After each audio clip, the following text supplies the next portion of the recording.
ሰላም ጤና ይስጥልን ውድ ተመልካቾች በያላችሁበት የዓለም ጥግ ሰላምታችን ይድረስ። ይህ የአፍሪካን ሬኔሳንስ ቴሌቪዥን የለተሰኘው የዜና ሰዓት ነው። በዛሬው የዜና ሰዓታችን ኢዜማ ፕሮፌሰር ብርሃኑ ነጋን ከሊቀመንበርነት አንስቶ በምትካቸው ኢዮብ መሳፍንትን መሾሙን፣ የምርጫ ቦርድ በመራጮች ምዝገባ ሂደት ላይ የትራንስፖርትና የጸጥታ እጀባ ችግሮች እንደገጠሙት መግለጹን፣ የኢትዮጵያ አየር መንገድ የነዳጅ ዋጋ በከፍተኛ ሁኔታ በመጨመሩ የዋጋ ማስተካከያ ሊያደርግ እንደሚችል መግለጹን ጨምሮ ወደ ባህር ማዶ ተሻግረን ሙጅተባ ካሚኒ አባታቸውን አያቶላ አሊ ኻሜኒን በመተካት የኢራን ጠቅላይ መሪ ሆነው መመረጣቸውን፣ እንደዚሁም ወደ ስፖርቱ አምድም ጎራ ብለን ኢትዮጵያ ቡናን ለግማሽ ምዕተ ዓመታት በተለያዩ ኃላፊነቶች ያገለገሉት ፕሬዝዳንት ስልጣናቸውን አስረክበው በክብር መሸኘታቸውን ከሌሎች የተመራረጡ ስፖርታዊ መረጃዎች ጋር አጠናቅረን በጊዜያቸው ወደ እናንተ እናደርሳለን። እንድትከታተሉን ከወዲሁ የምጋብዛቸው ቃል ኪዳን ይጥናነኝ። አብራችሁን ቆዩ። ወደ ቀዳሚው ዜናችን ስናልፍ ኢዜማ ፕሮፌሰር ብርሃኑ ነጋን ከሊቀመንበርነት አንስቶ በምትካቸው ኢዮብ መሳፍንትን ሾሟል። ፓርቲው ባካሄደው አስቸኳይ ጠቅላላ ጉባኤ አመራሮቹን በአዲስ አመራሮች የተካ ሲሆን የፓርቲውን ማኒፌስቶም ይፋ አድርጓል። ዝርዝር አለን። የኢትዮጵያ ዜጎች ለማህበራዊ ፍትህ ኢዜማ ባሳለፍነው እሁድ የካቲት 29 ቀን 2018 ዓ.ም ባካሄደው አስቸኳይ ጠቅላላ ጉባኤ ፓርቲውን ላለፉት 7 ዓመታት በሊቀመንበርነት ሲመሩ የነበሩትን ፕሮፌሰር ብርሃኑ ነጋን ከሊቀመንበርነት አንስቶ በምትካቸው ኢዮብ መሳፍንትን ለቀጣዮቹ 5 ዓመታት እንዲመሩ መርጧል። ጠቅላላ ጉባኤውን በአድዋ መታሰቢያ መሰብሰቢያ አዳራሽ ያደረገው ፓርቲው ከሊቀመንበሩ ባሻገር የፓርቲው ምክትል ሊቀመንበር የነበሩትን አርክቴክት ዮሐንስ መኮንንን በተመሳሳይ አሰናብቶ በምትካቸው አቶ ንጋቱ ወልዴን ሾሟል። በፓርቲው መተዳደሪያ ደንብ መሰረት ተመራጭ መሪዎች ለአንድ የመንግስት የስልጣን ዘመን ማለትም ለ5 ዓመታት የሚያገለግሉ ይሆናል የተባለ ሲሆን ኢዜማ ከመሪዎች ምርጫ ጎን ለጎን ጉባኤው ለ2018 ዓ.ም ምርጫ ያዘጋጀውን የኢዜማ ነጩ የቃል ኪዳን ሰነድን ጨምሮ ያሻሻላቸውን ና እንደ አዲስ የጨመራቸውን ፖሊሲዎች በአንድ ድምጽ ማጽደቁ ተዘግቧል። በ10 ምዕራፎች የተከፋፈለው ይህ የቃል ኪዳን ሰነድ ቀደም ሲል የነበሩትን 42 የፖሊሲ አማራጮች በማሻሻልና 8 አዳዲስ ፖሊሲዎችን በማካተት በአጠቃላይ 50 የፖሊሲ አማራጮችን የያዘ መሆኑ ታውቋል። ፕሮፌሰር ብርሃኑ ነጋ ኢዜማ በ2011 ዓ.ም ሲመሰረት ጀምሮ የፓርቲው አመራር መሆናቸው የሚታወስ ነው። ፓርቲው በ2011 ዓ.ም በ7 ፓርቲዎች ውህደት የተመሰረተ መሆኑ የሚታወስ ሲሆን መስራች ድርጅቶቹም ግንቦት 7፣ ኢዴፓ፣ ሰማያዊ ፓርቲ፣ መኢአድ፣ ኤራፓ፣ የጋምቤላ ክልላዊ ንቅናቄና የአንድነት ለዲሞክራሲና ለፍትህ ፓርቲ ነበሩ። ፓርቲው ፕሮፌሰር ብርሃኑ ነጋ ከምስረታ ጀምሮ ላበረከቱት ከፍተኛ አገልግሎት ምስጋናውን አቅርቦ ኃላፊነቱን ለተተኪ አመራሮች የማስረከብ ሂደቱ በስኬት መጠናቀቁን አስታውቋል። ይህን መሰል የመሪነት ሽግግር በኢትዮጵያ የዲሞክራሲ ባህልን ለማዳበር ትልቅ አርአያነት ያለው ተግባር መሆኑን ነው ፓርቲው የገለጸው። የምርጫ ቦርድ በመራጮች ምዝገባ ሂደት ላይ የትራንስፖርትና የጸጥታ እጀባ ችግሮች እንደገጠሙት ገለጸ። የኢትዮጵያ ብሔራዊ ምርጫ ቦርድ የመራጮች ምዝገባ ለማካሄድ የሚያስፈልጉ ቁሳቁሶችን በተለይም በቢጫ በተለዩ የምርጫ ክልሎች ለማድረስ የትራንስፖርት የነዳጅ አቅርቦትና የጸጥታ እጀባ ክፍተቶች እንደገጠሙት አስታውቋል። ጌታሁን አበበ ተጨማሪ አለው። የኢትዮጵያ ብሔራዊ ምርጫ ቦርድ የመራጮች ምዝገባን ለማካሄድ የሚያስፈልጉ የምርጫ ቁሳቁሶችን ወደ ተለያዩ የምርጫ ክልሎች ለማድረስ የትራንስፖርትና የእጀባ ችግር እንደገጠመው ይፋ አድርጓል። ቦርዱ የቅድመ ምርጫ ተግባራትና ተያያዥ ጉዳዮችን በሚመለከት በሰጠው ጋዜጣዊ መግለጫ በትናንትናው ዕለት የተጀመረውን የመራጮች ምዝገባ ለማካሄድ የሚያስችሉ ቁሳቁሶችን ወደ ምርጫ ክልል ለማድረስ በርካታ ችግሮች እንደገጠሙት አስታውቋል። መግለጫውን የሰጡት የቦርዱ ሰብሳቢ ወይዘሮ ሜላትወርቅ ኃይሉ የምርጫ ቁሳቁስ ለማድረስ ከትራንስፖርት፣ ከጸጥታ፣ ከምርጫ አስፈጻሚዎች በቦታውና በወቅቱ አለመገኘት እንዲሁም ስልጠና ለመውሰድ የሚወሰደው የጊዜና የቦታ እጥረት በተነሳ በርካታ ችግሮችን ተቋቁሞ የመራጮች ምዝገባን ማስጀመሩን ገልጸዋል።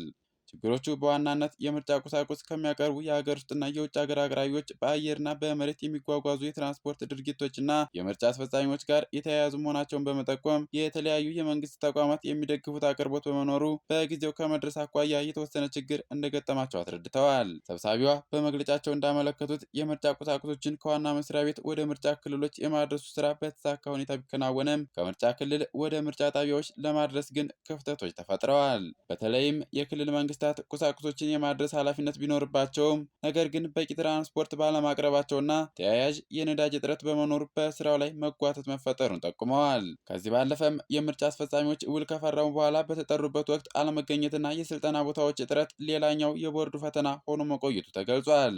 የጸጥታ ሁኔታን በሚመለከት በቢጫ በተለዩና ስጋት ባለባቸው አካባቢዎች ቁሳቁሶች ታጀቡ መጓዝ ስላለባቸው ይህንን የማቀናጀት ክፍተት እንደነበር ሰብሳቢው አብራርተዋል። በሌላ በኩል ከጥር 1 ቀን እስከ የካቲት 16 ቀን 2018 ዓ.ም ድረስ ሲካሄድ የቆየው የእጩዎች ምዝገባ በስኬት መጠናቀቁን ቦርዱ አስታውቋል። የተመዘገቡ እጩዎች ቁጥር ከፍተኛ መሆኑን የገለጹት ወይዘሮ ሜላትወርቅ የእጩዎች ዝርዝር በየምርጫ ክልል ጽሕፈት ቤቶች እንዲለጠፍ መላኩንና በቀጣይም ቅሬታ ያለው አካል ለቦርዱ ማቅረብ እንደሚችል ገልጸዋል። የፖለቲካ ፓርቲዎች እጩዎቻቸውን ለማስመዝገብ ከፍተኛ ጥረት ቢያደርጉም አንዳንድ እጩዎች ከተመዘገቡ በኋላ ራሳቸውን ማግለላቸው በፓርቲዎች ላይ ጫና ማሳደሩም ተገልጿል። በመጨረሻም ቦርዱ የጸጥታ ስጋት ባለባቸው አካባቢዎች ያለውን ተጨባጭ ሁኔታ ለማጥናት ከፖለቲካ ፓርቲዎች ጋር በመተባበር ቡድን ለማቋቋም እየሰራ መሆኑን አስታውቋል። በቀጣይ ሳምንትም ከፓርቲዎች ጋር የውይይት መድረክ የሚዘጋጅ ሲሆን መሬት ላይ የሚገኘውን መረጃ መሰረት በማድረግ የማጥራት ስራ እንደሚሰሩ ተመላክቷል። ውድ ተመልካቾቻችን ዜናዎቻችን አሁንም ወደ እናንተ መድረሳቸውን እንደቀጠሉ ነው። የኢትዮጵያ አየር መንገድ የነዳጅ ዋጋ በከፍተኛ ሁኔታ በመጨመሩ የዋጋ ማስተካከያ ሊያደርግ እንደሚችል ተገለጸ። አሜሪካና እስራኤል ከኢራን ጋር በከፈቱት ጦርነት $60 ይሸጥ የነበረው የአውሮፕላን ነዳጅ ወደ $90 ከፍ ማለቱ ለዚህ ምክንያት እንደሆነ የአየር መንገዱ ዋና ስራ አስፈጻሚ ገልጸዋል። ብዙነህ እንዳለ ዝርዝር አለው። በዓለም ላይ ከፍተኛ አደጋ የደቀነው የመካከለኛው ምስራቅ ግጭት በአጭር ጊዜ ውስጥ በርካታ መስቀልቅልን እየፈጠረ እንደሆነ ይነገራል። አሜሪካና እስራኤል በኢራን ላይ በከፈቱት ጦርነት የተጀመረው ይህ ግጭት አድማሱን እያሰፋ በርካታ ሀገራት ወደዚህ ጦርነት እጃቸውንም እያስገቡ እንደሆነም ይታወቃል። በመካከለኛው ምስራቅ የሚካሄደውን ጦርነት ተከትሎ የዓለም የነዳጅ ዋጋ ከ3 ዓመት ተኩል በኋላ ለመጀመሪያ ጊዜ ዋጋው በበርሜል $110 በላይ መድረሱንም እጅግ አሳሳቢ መሆኑ እየተዘገበ ነው። አሜሪካና እስራኤል ከቴህራን ጋር የሚያደርጉት ጦርነት እየተባባሰ በመጣበት በአሁኑ ወቅት በሆርሙዝ የባህር ሰርጥ በኩል የሚተላለፉ የጭነት መርከቦች እንቅስቃሴ ለረጅም ጊዜ ይስተጓጎላል የሚለው ስጋት እያየለ በመምጣቱ ከቀጠናው የሚወጣው የነዳጅ አቅርቦት በከፍተኛ መጠን በመቀነሱም በዓለም ዙሪያ የሚገኙ ሸማቾችና ንግዶች ላይ የዋጋ ጭማሪን ያስከትላል። ከዚሁ ጋር ተያይዞ በዓለም ላይ ወደ ቀጠናው የሚደረጉ በርካታ በረራዎች መቋረጣቸው የሚታወቅ ሲሆን የኢትዮጵያ አየር መንገድም አሜሪካና እስራኤል ከኢራን ጋር በገቡት ግጭት አየር መንገዱ ከ10 በላይ መዳረሻዎች በረራ ቢያቋርጥም እስካሁን ወደ ኪሳራ ገብቷል የሚያስብል እንዳልሆነ የአየር መንገዱ ዋና ስራ አስፈጻሚ መስፍን ጣሰው ገልጸዋል።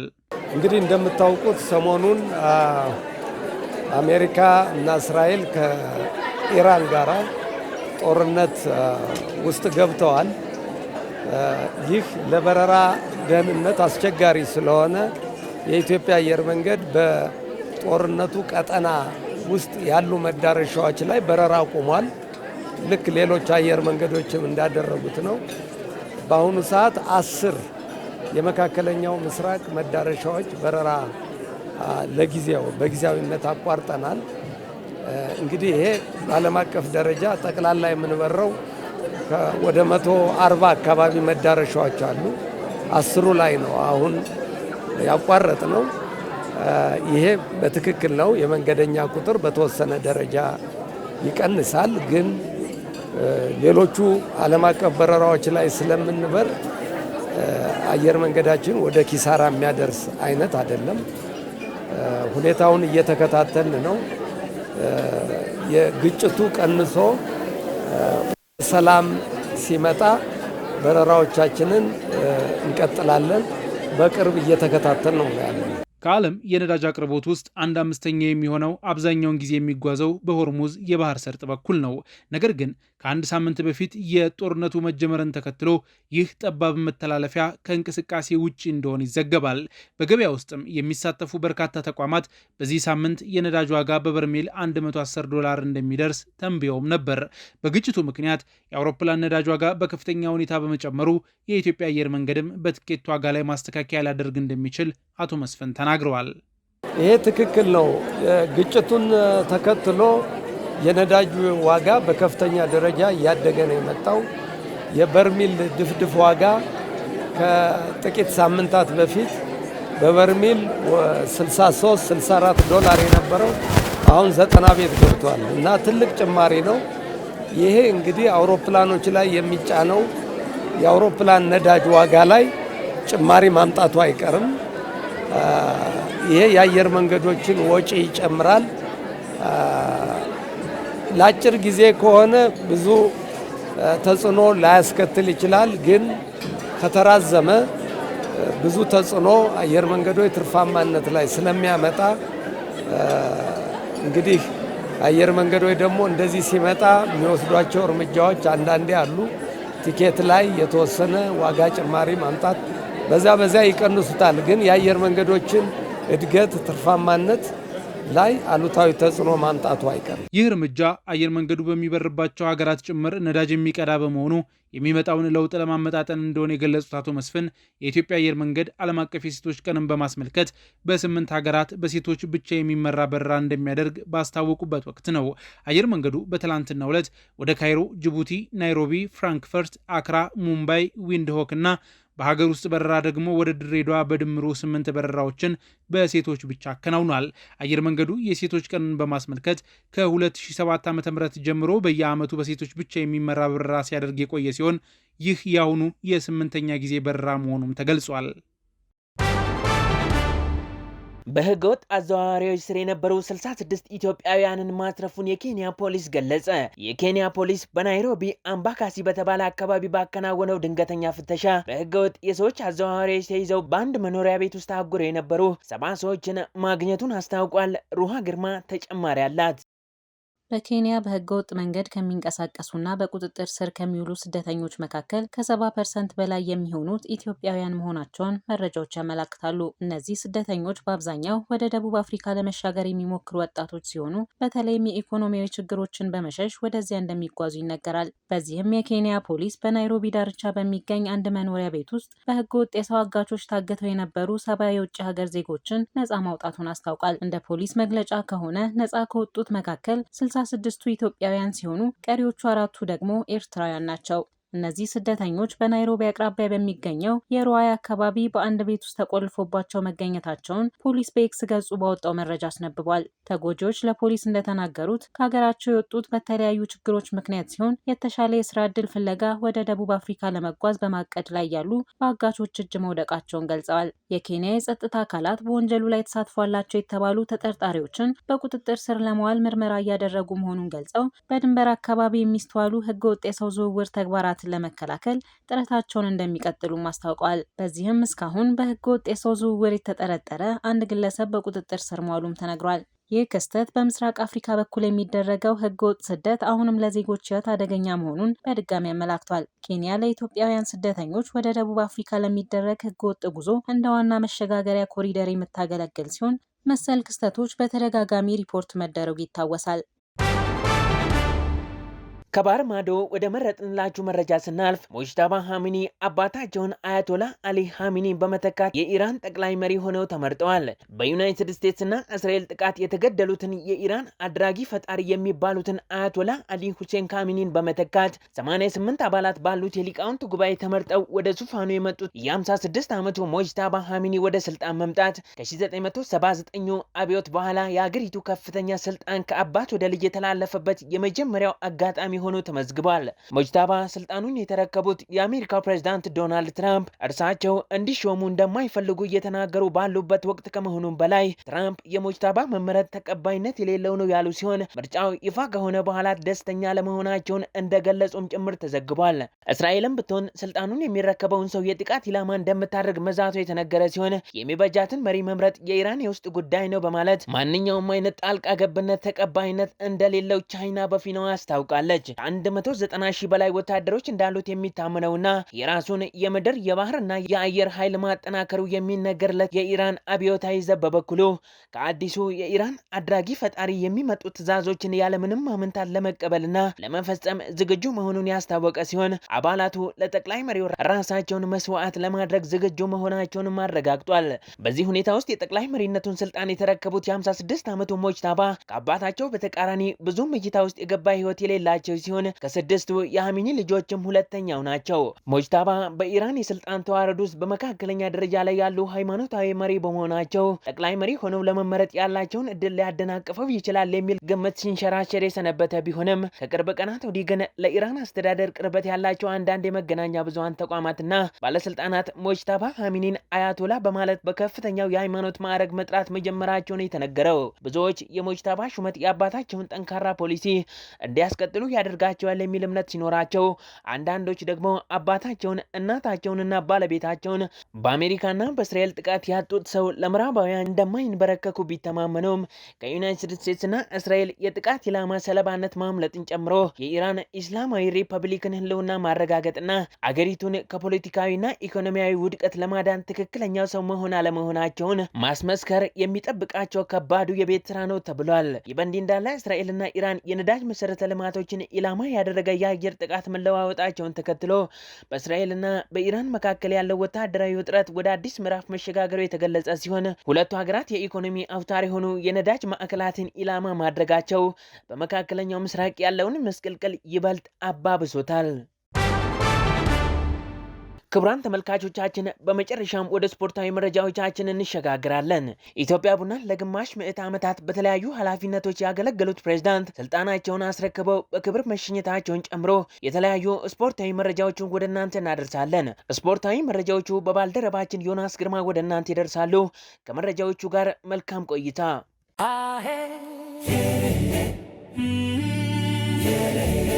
ከአፍሪካ ሬኔሳንስ ቴሌቪዥን የሰዓቱን ስፖርታዊ መረጃዎች ይዘን መተናል። መረጃዎቻችንን ከሀገር ውስጥ እናስቀድማለን። ኢትዮጵያ ቡና ስፖርት ክለብ መደበኛ ጠቅላላ ጉባኤውን በማድረግ አዲስ ፕሬዝዳንት መረጠ። ክለቡ 8ኛ መደበኛ ጠቅላላ ጉባኤውን ያደረገ ሲሆን ለረጅም ዓመታት ኢትዮጵያ ቡና ስፖርት ክለብን በፕሬዝዳንትነት ያገለገሉት መቶ አለቃ ፍቃደ ማሞ በይፋ ከክለቡ የተሰናበቱ ሲሆን እርሳቸውንም በመተካት ዶክተር እስራኤል ደገፉ አዲሱ የክለቡ ፕሬዝዳንት ሆነው በይፋ ተመርጠዋል።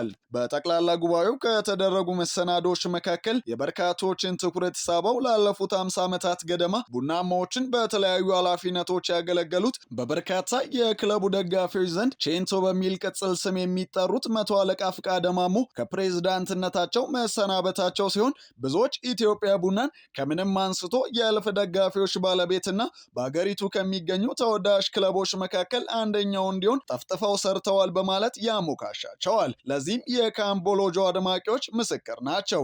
ሰውየው ጋምቴ መርህ ሰው እንደሆኑ አብሯቸው የሰራ ሁሉ የሚመሰክረው ጉዳይ ሲሆን ሙሉ ህይወታቸውን ለክለቡ እንደሰጡ የሚናገሩት ቼንቶ በክለቡ የመጨረሻ ቀን ቆይታቸው ከተናገሩት መካከል በርካቶችን ያስደነገጠውና ያስደነቀው ንግግር ኢትዮጵያ ቡናን አደራ ክለቡን አንድ ነገር ካደረጋችሁ ከመቃብሬ ተነስቼም ቢሆን እመጣላችኋለሁ በማለት አስጠንቅቀዋል። እና ልል የምችለው የሲንጋፖር ጠቅላይ ሚኒስትር ሲንጋፖርን ከመሬት አንስተው እጅግ ታላቅ ሀገር ያደረጓል ሊ ይባላል እና እኚህ ሰውዬ መጨረሻ ላይ ጠቅላይ ሚኒስትርነታቸውን ሲያስረክቡ ያሉት ነገር ልባ የሲንጋፖርን አዳር ይጠብቁ። በሲንጋፖር ላይ አንድም ነገር ብታደርጉ መጥፎ ነገር ብታደርጉ ከመቃብሬ ተነስቼ ነው ማጠፋቸው ነው ያሉት።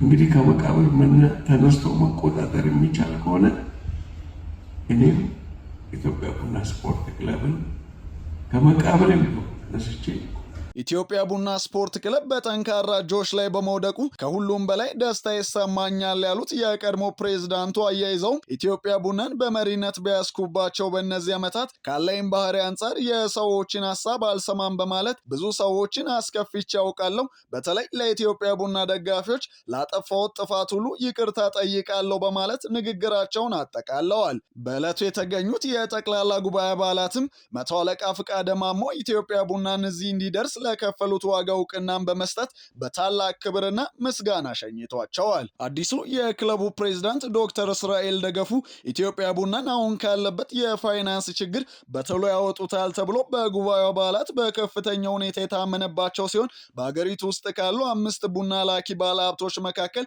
አንዱ ሲሆኑ ቡና ስክሪፕቶን ጨምሮ ሌሎችም በርከት ያሉ ፋብሪካዎች ባለቤት እንደሆኑም እየተነገረ ይገኛል።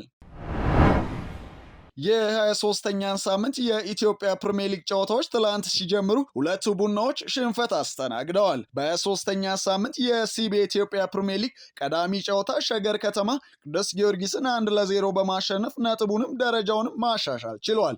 ከሜዳ ውጭ ባሉ ዝግቦች ከፍተኛ ውጥረት ውስጥ የሚገኙት ፈረሰኞቹ የቀድሞ ተጫዋቻቸው ቢኒያም ፍቅሩ ባስቆጠረባቸው ብቸኛ ማራኪ ግብ ሽንፈት ቀምሰዋል። ቅዱስ ጊዮርጊስ በውድድር ዓመቱ ለ9ኛ ጊዜ የተሸነፈ ሲሆን ባለፉት 6 ተከታታይ ጨዋታዎችም ማሸነፍ አልቻለም።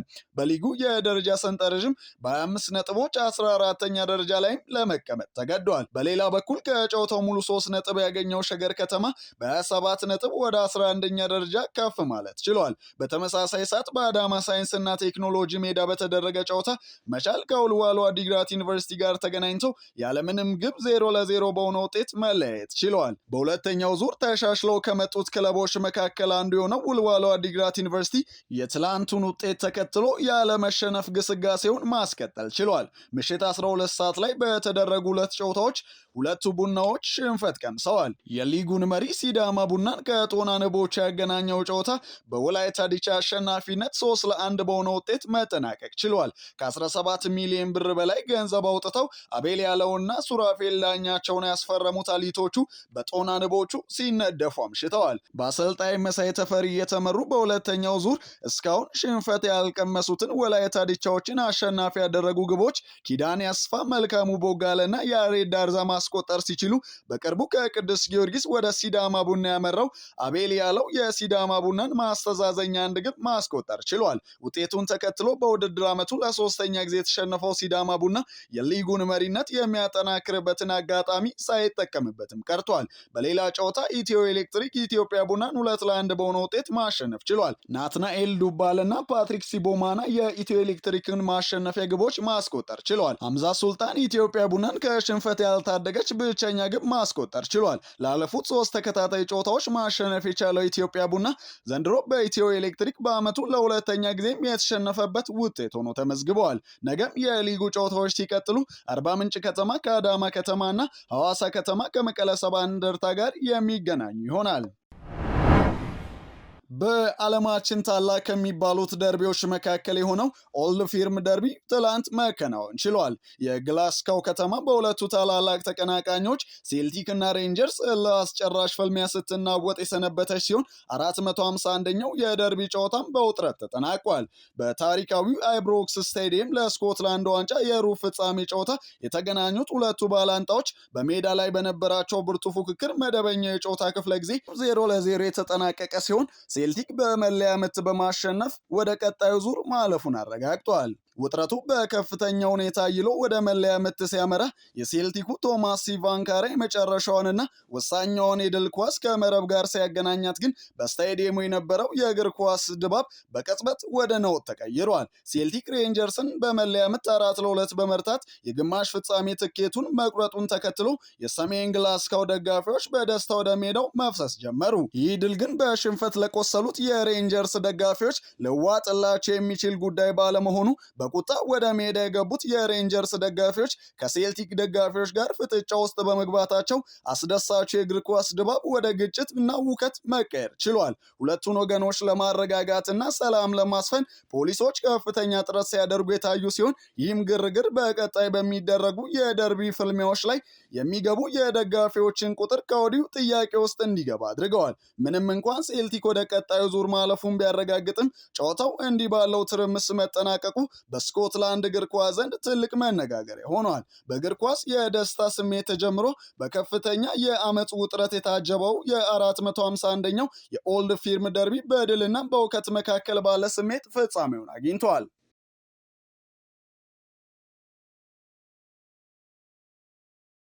ሬኔሳንስ ቴሌቪዥን የሰዓቱ ዜናዎች የተከታተላችሁትን ይመስሉ ነበር። ቃል ኪዳን ይጥናት ዜናዎቹን ወደ እናንተ ሳደርስ አብሬያችሁ ቆይታ አድርጌያለሁ። ስለሰጣችሁን ጊዜ ከልብ እያመሰገንን ከቀሪ የጣቢያችን ዝግጅቶች ጋር መልካም ጊዜን ተመኘው።